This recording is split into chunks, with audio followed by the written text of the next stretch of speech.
Hello everybody, welcome to the United Stand. Manchester United 0, Rosenberg 1 in Norway. The first pre-season game for Manchester United. For those of you who saw it, it was a masterclass by VITEK in goal. For those of you who didn't, let's give us our thoughts on it as well. Look, first game of pre-season for Manchester United is exactly that. It's pre-season. I mean, every year in football, the minority of people who don't understand football seem to get more vocal. I'm not saying it's you, but you know who I'm referring to. Apparently, pre-season games now can be a reason to start saying, sack the manager, or that player's not good enough. I mean, just a collection of some of the stuff I've seen. Shit style of play, this is why we should have sacked Ten Hag. Amas is clearly shit, and don't give him a chance. Just mad stuff. Like, first of all, Amas is only just 17. In February, he was 16. Not everybody is Yamal. Yamal, Rooney, playing football at that age is ridiculous. It's not common. And maybe Amas just isn't ready yet. But maybe it's nerves. Maybe he's just, had a bit of a bad game. Whatever. I think he's got a very, very big future.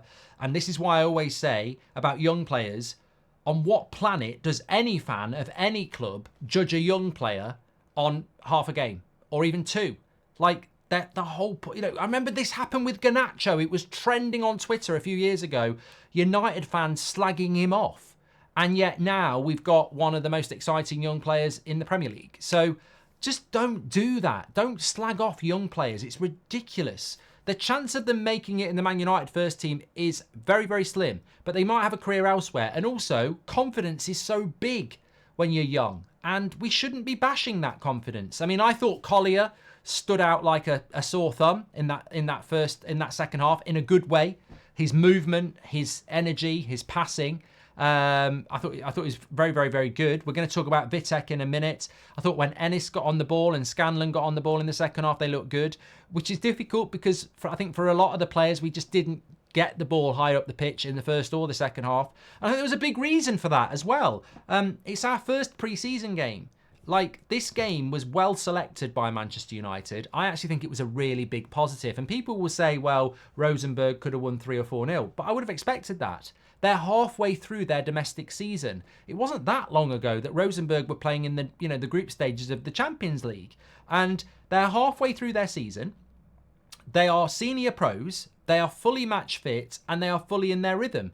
And we are literally a week into our pre-season. We've played no games and we look rusty and we don't look sharp. And I think the reason United selected this game ages ago was because they wanted to play a team that was fit and sharp first, so that the players that play in that see how far they've got to go over the next few weeks. I think it was massively intelligent to pick a team as your first game that's halfway through their season and very fit, because the players will have a very big shock flying home today going, bloody hell, we were miles off.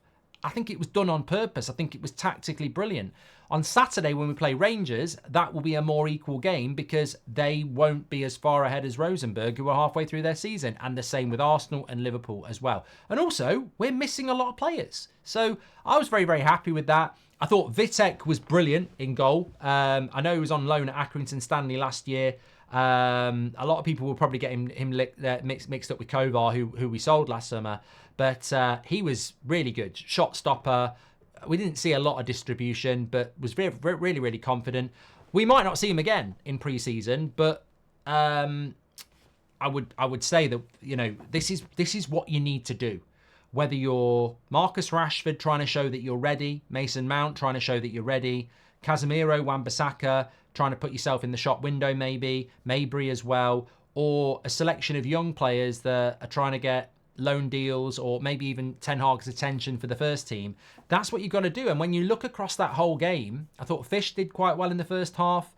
Obviously, VITEK was brilliant, but I think there'll be a lot of clubs looking at VITEK now going, can we get him on loan? And Accrington Stanley last year could be, a championship club or a League One club this year. So fantastic from him. Did really, really well. As I said, Collier is the player I think a lot of us think might step forward this year, and we desperately do need somebody to step forward in that midfield position. I mean, look, I'm not going to say he's ready because he did quite well for half an hour against Rosenberg, but he needs to grow across this pre-season. It was a physical game as well. I mean, look, that tackle, if you can call it a tackle on Casemiro, was a red. So I think that this was brilliant. An absolutely brilliant first game for Manchester United. They've only been back training for a week. The fitness levels aren't there. The sharpness isn't there. The passing isn't really there. And with Rosenberg, as I said, it is there because they're halfway through their domestic season. And I think it would just be a short, sharp realisation for these players, tactically delivered by Manchester United's coaches who picked this game. And I take a lot of positives from it. I think anybody who's moaning about that player's not good enough, or well, the style of play is still dreadful, this is why we shouldn't have kept Ten Hag. It's crazy to me. It's crazy to me. I mean, do people not understand what pre-season's about? Pre-season is the prep for the cooking. We shouldn't be cooking in pre-season.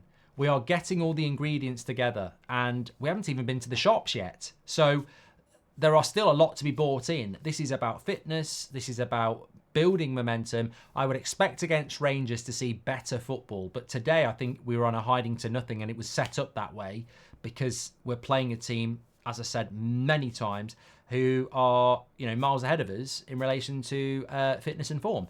But I look at that team and I think that there was a few disappointments. I think that there are some players that you would look at and go, you need to grab these opportunities. I mean, one that really jumps to mind was Hannibal. I really expected a bit of a pre-season Pirlo from him, and when you look at what Collier did in the second half, I look at Hannibal and I think, bloody hell, you know, he looked miles off the pace. And you're a player that's got 1 year left on your contract. It's very unlikely you're going to get a contract from Man United. So what is it you're planning on doing for the next year? Because this is the time to put yourself in the shop window. But all in all, pretty, very happy with that. I don't get the negativity, but, you know, as I say, every passing year seems to become a little bit more irrational in people's judgment of young players and tactics in pre-season. Pre-season is a very unique time. I enjoy it. But really, as I said before the game, this is about the Colliers and the VITEKs and the players that might be able to build a future. And if we had any new signings, it'd be nice to look at them as well. I thought Mason Mount did reasonably well in the first half, but I would expect to see big improvements from some of these senior players over the coming 2 or 3 weeks, because that's the journey they've got to go on, isn't it? And ultimately, we're working towards that Community Shield game with Man City, which will be the final preparation for the game against Fulham. But I was very pleased with it. Get your comments in below. Let me know what your thoughts are. Big up to VITEK. He would be my man of the match. And I'll speak to you on the next one. Take care.